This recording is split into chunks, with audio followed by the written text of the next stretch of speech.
Bom dia! Seja muito bem-vinda ao GL Vida Leve desse sábado que tá mega especial. Hoje a gente vai mostrar um jeito diferente de mudar estilo de vida, de envelhecer dentro de uma comunidade que se sente pertencente ao mesmo objetivo. Vamos ter também uma convidada muito especial. Já ouviu falar do teste do pezinho? Sabe o que isso significa? Sabe quantas doenças a gente pode prevenir e tratar antes delas se manifestarem? Ainda não? Então fica comigo porque a gente vai falar sobre isso hoje. Ela que trabalha no Hospital Materno Infantil Presidente Vargas e também no Hospital de Clínicas vai nos contar. Cris, primeiro seja muito bem-vinda. Obrigada por aceitar nosso convite. Obrigada, Gélia. Uma satisfação gigante estar aqui. Muito obrigada. Obrigada por ter aceito também ser nossa madrinha dos que honra, 25 anos de triagem neonatal SUS no estado do Rio Grande do Sul. Conta pra gente, o que isso significa? 25 anos de triagem neonatal. Para quem não sabe, teste do pezinho. O que faz o teste do pezinho? Conta pra gente. Maravilha. Então, é um teste e é uma triagem. Todo bebê que nasce tem direito ao teste do pezinho, né? Então deve fazer uma coleta do 3º ao 5º dia de vida após o nascimento. E esse exame ele tem a capacidade de identificar problemas muito graves para a saúde do bebê, né? Então veja, simplesmente fazer um teste, né? Fazer uma coleta de uma pequena gotinha de sangue pode identificar algo muito importante e fazendo esse diagnóstico muito cedo, fazendo um tratamento muito cedo, a gente consegue transformar o futuro desse bebê. E Cris, quantas doenças a gente consegue prever com esse teste? Bom, hoje no Rio Grande do Sul nós estamos com 7 doenças, né, no portfólio, vamos dizer assim, mas acabou de sair, né, agora uma pactuação também do estado para ampliação com mais 2 doenças. Então, muito em breve serão 9 doenças muito significativas, com impacto muito grave já desde muito cedo para o bebê. E essa identificação precoce permite o tratamento correto e permite modificar a vida do bebê, inclusive salvar a vida do bebê, né? Olha que diferença, né, Cris? Nascer em 2026 e ter nascido em 1970. Como é que era antes? Bom, o teste do pezinho ele foi instituído como um programa nacional de saúde pública, né, um programa nacional, né, instituído pelo Ministério da Saúde em 2001, né, por isso 25 anos. Antes, as iniciativas eram isoladas, feitas em alguns hospitais universitários e não era acessível a toda a população. Hoje a gente tem um programa populacional. Todos os bebês gaúchos e brasileiros têm direito à coleta do teste do pezinho. E eu queria dizer mais assim, o que significa esse direito. Significa o direito de confirmar essa condição, né? E significa o direito de iniciar o tratamento e manter o acompanhamento num serviço especializado com especialistas naquela condição, ou seja, né, não se fica perdido por aí agora em que médico que eu vou, em que hospital eu vou, não.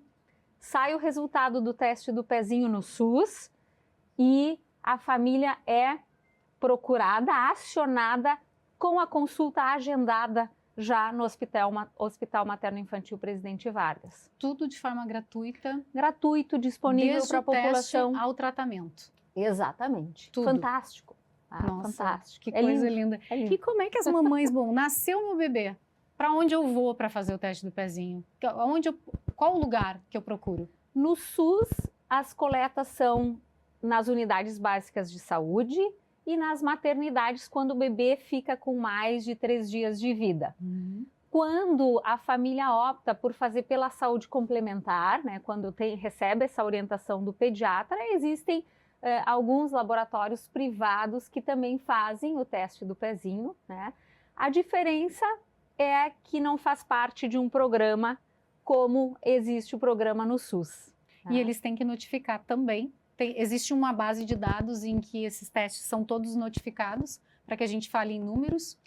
É o nosso sonho e é um trabalho que está sendo feito pela Sociedade Brasileira de Triagem Neonatal, né, que busca, né, que a gente evolua para esse momento de ter uma base de dados, como a gente já tem para vacinas, por exemplo. Tá? Mas nós ainda não temos. Nós temos os registros do SUS, olha que fantástico, e nós não temos os registros dos testes privados.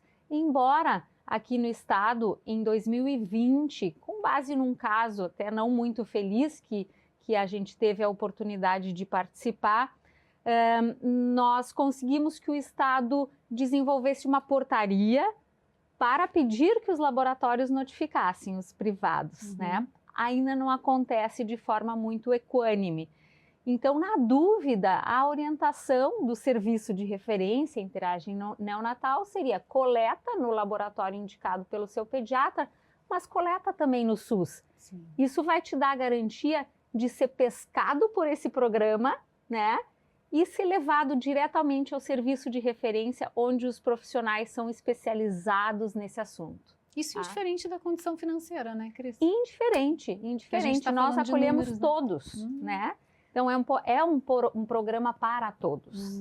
É. E, Cris, me conta, tem alguma história dentre esses 25 anos aí de triagem que tu lembre que a triagem mudou todo o destino dessa criança? Gélia, eu te diria que todas as crianças que são diagnosticadas têm o seu destino modificado, né? Mas eu tenho a oportunidade de fazer um paralelo de 2 meninos, né? Um deles está com um pouquinho mais de 18 anos, né? E outro tem mais de 25 anos. Ou seja, um não teve a chance de ter o diagnóstico pelo teste do pezinho e teve o seu diagnóstico muito tardio, com mais de 1 ano de idade. Esse adulto jovem hoje, ele infelizmente é um adulto incapaz, né? Ele tem uma saúde boa, mas cognitivamente ele não tem uma plena capacidade. No paralelo a ele tem um outro menino de Santa Cruz até, Santa Cruz do Sul, porque é estado inteiro, né?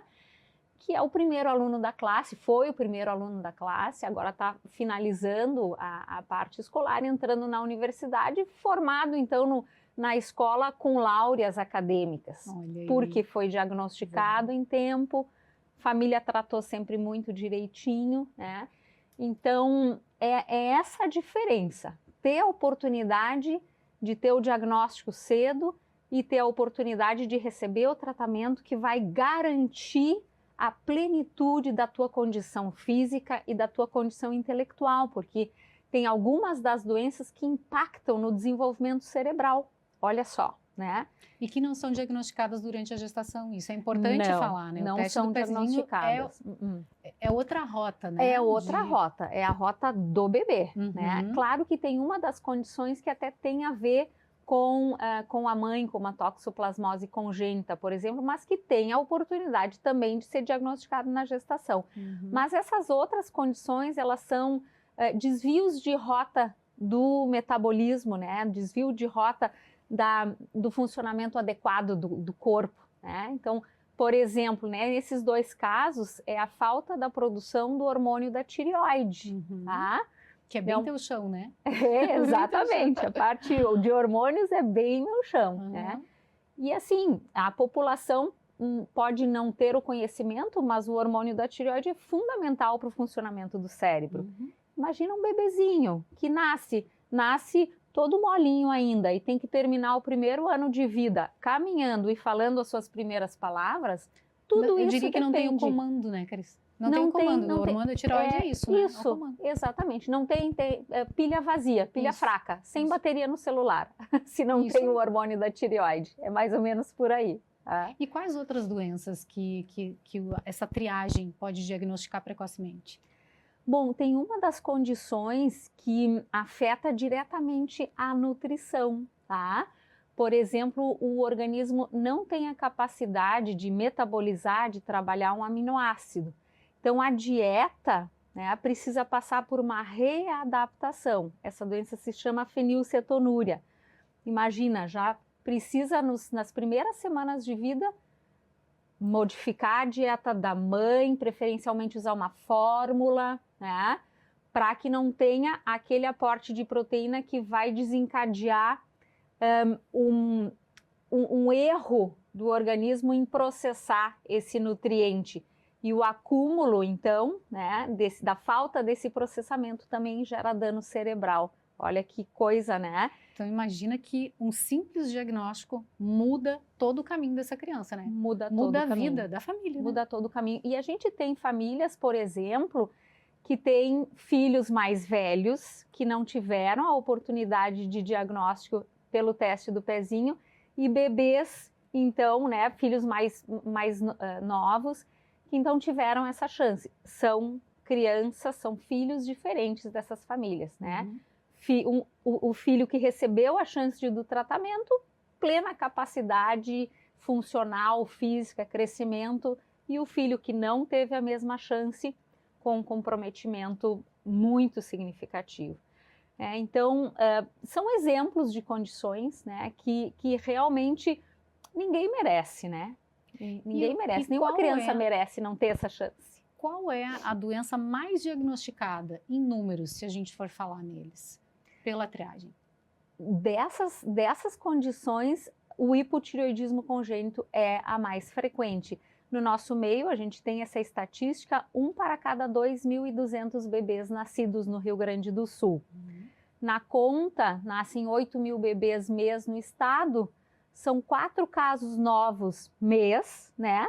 E perto de 50 bebês ano, né? Então, assim, mudar a vida de 50 vidinhas do ponto de vista neurológico, cognitivo, né? Poxa, fantástico, né? Fantástico. Ano.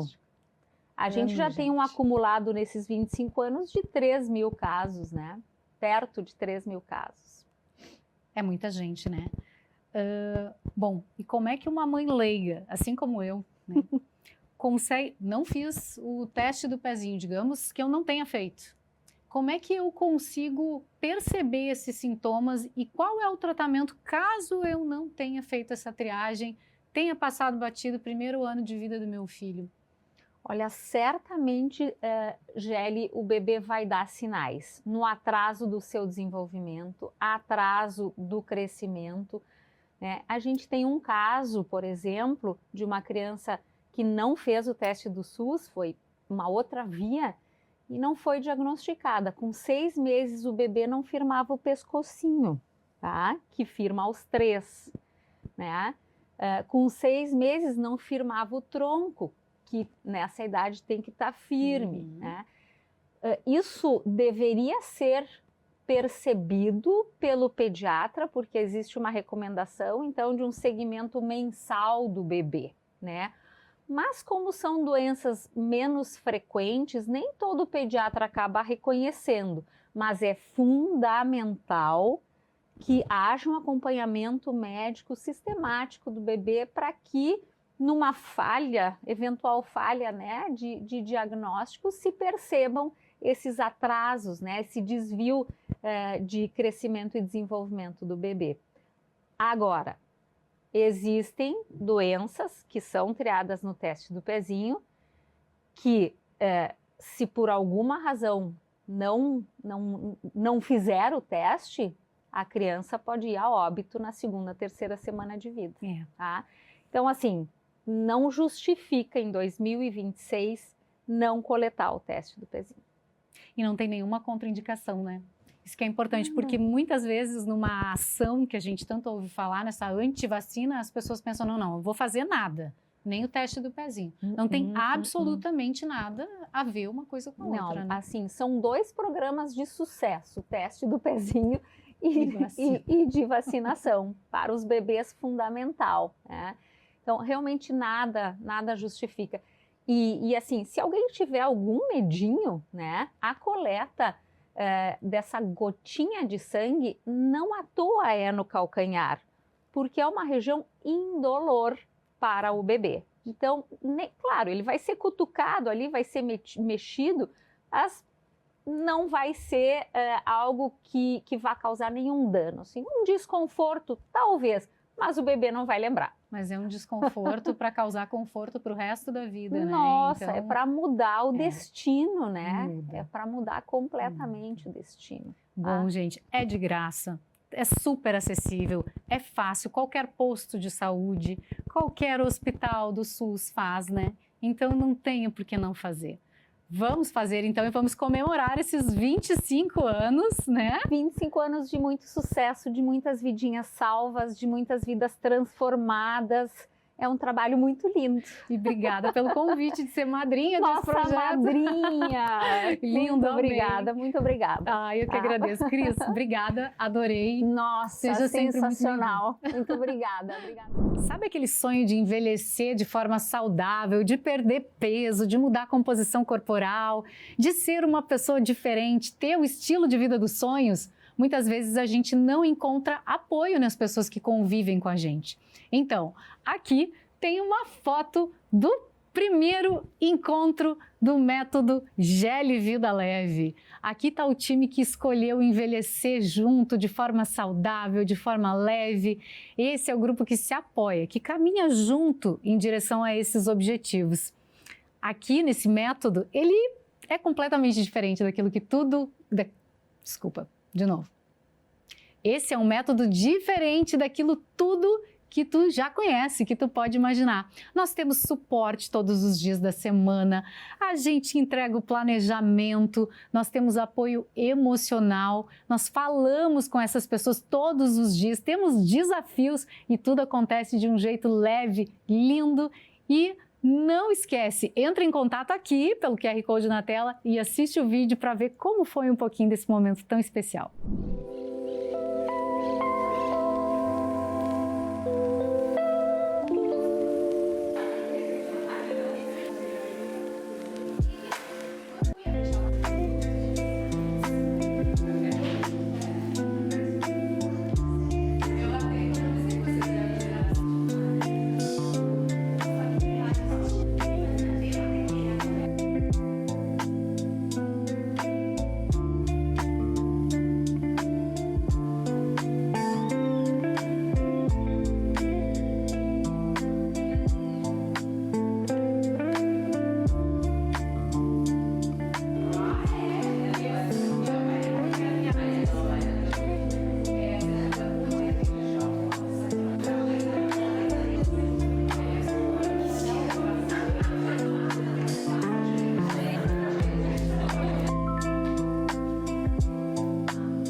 Eu sei que sair da rotina não é só difícil deixar os compromissos, mas também muitas vezes sair do previsível é mais difícil do que só deixar os compromissos de lado. Nosso momento hoje é para que a gente reflita um pouquinho sobre como é que a gente acorda sempre, como é que a gente desperta para viver. A gente já falou sobre isso muitas vezes nas aulas, né, que a gente tem. Não chamo de aula, é encontro, porque eu aprendo mais com vocês do que vocês comigo, com certeza. Mas o que eu quero que vocês levem para a vida é fazer com que a gente saia daqui hoje de um jeito muito diferente, que vocês levem isso para a vida. Não só para a vida, mas para a vida de quem vocês tocam também.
Existem momentos na nossa rotina que fazem a diferença de verdade.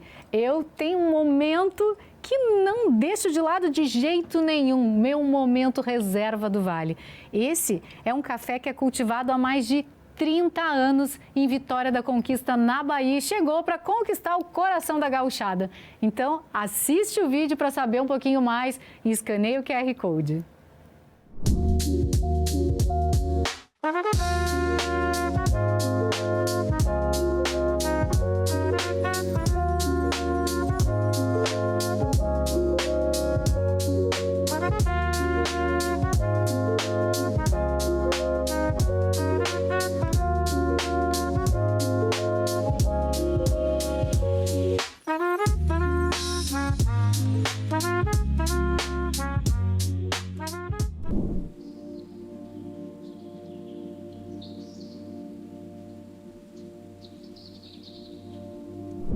Consultório aberto. Aqui eu respondo as perguntas que vocês mandam lá na minha rede social, @geli.vidaleve.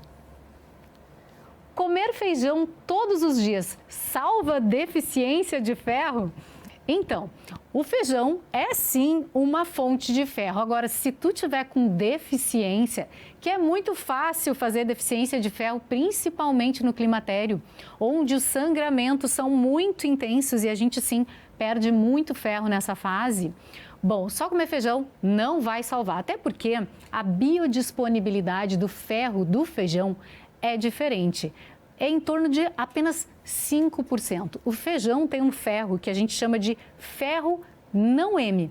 E a gente tem presente nesse feijão fitatos, que são antinutrientes que barram a absorção de ferro pelo intestino. Então, qual é a melhor solução se o feijão do ferro não é suficiente para sanar a minha deficiência? A melhor solução é consumir fígado bovino. O fígado bovino, a gente consegue absorver cerca de 35% do ferro presente nele. Então, a gente tem de 5 a 35, é uma diferença muito grande. O tipo de ferro do fígado é o ferro M, de origem animal. A gente não tem barreira nenhuma intestinal para a absorção desse ferro. Então, a gente absorve facilmente. Agora, uma dica que eu te dou: coloca sempre uma fonte de vitamina C junto das refeições.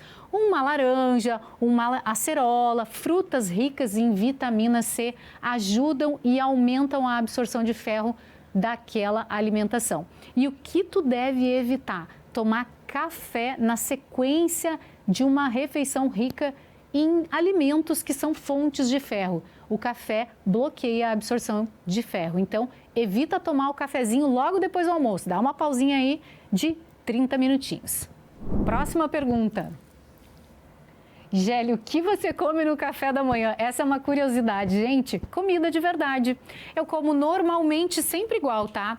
Ovos, frutas, como pão ou como uma panqueca. Eu sempre busco uma fonte de fibras, que aí tem mamão, abacate, a fruta que tiver em casa, banana. A gente sempre tem essa fonte de fibras vindo através das frutas no meu café da manhã. Sempre uma fonte de proteína, que são ovos, às vezes até carne. Eu confesso para vocês que a sobra da janta da noite anterior, às vezes vira o meu café da manhã. Acho mais prático, é comida de verdade, sem invencionismo. Simples assim.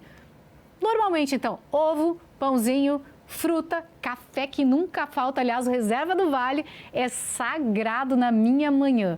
E se for preciso, eu ainda complemento com algum tipo de suplemento. Normalmente, a Bonjour High entra aqui com 12 gramas de proteína no seu lançamento, né?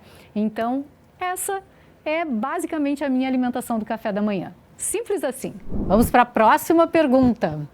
Qual o melhor suplemento para queda de cabelo? Então, tomou banho, saiu aquele tufo de cabelo pelo ralo, tu te assusta e a primeira coisa que faz é correr na farmácia.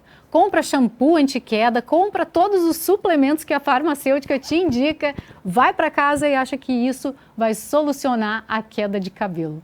Lamento decepcioná-los, mas apesar dessa ser a primeira atitude de todo mundo, das pessoas lotarem aí os consultórios querendo uma solução para queda de cabelo, eu lamento dizer, mas não é por aí o caminho. precisa do básico que funciona. O cabelo é o último lugar para onde a gente vai levar os nutrientes que estão faltando. Então, se a gente está com deficiência de ferro, B12, vitaminas do complexo B, que a gente consegue através da alimentação, essas vitaminas, elas vão primeiro para órgãos vitais, coração, o bom funcionamento do nosso metabolismo, ele depende dessas vitaminas. Então, sobra pouco para o cabelo, literalmente sobra pouco recurso. Então, antes de correr para a farmácia e comprar qualquer suplemento, qualquer tipo de vitamina, tem que recorrer ao básico, a alimentação tem que estar equilibrada. Então, vegetais verdes escuros, eu volto a falar do fígado de gado, porque ele é riquíssimo em ferro, em fonte de vitamina B12. Então, come direitinho no teu dia a dia antes de suplementar. Depois sim, se faltar alguma coisa da qual tu não busca na alimentação, aí a gente vai para o suplemento. E assim chegamos ao fim de mais um GEL Vida Leve. Obrigada pela tua presença por aqui, pela tua companhia. Lembre-se, cada 1% faz a tua vida um pouquinho melhor. Cuidar da tua saúde faz a tua saúde e a tua vida muito mais bonita. Beijo!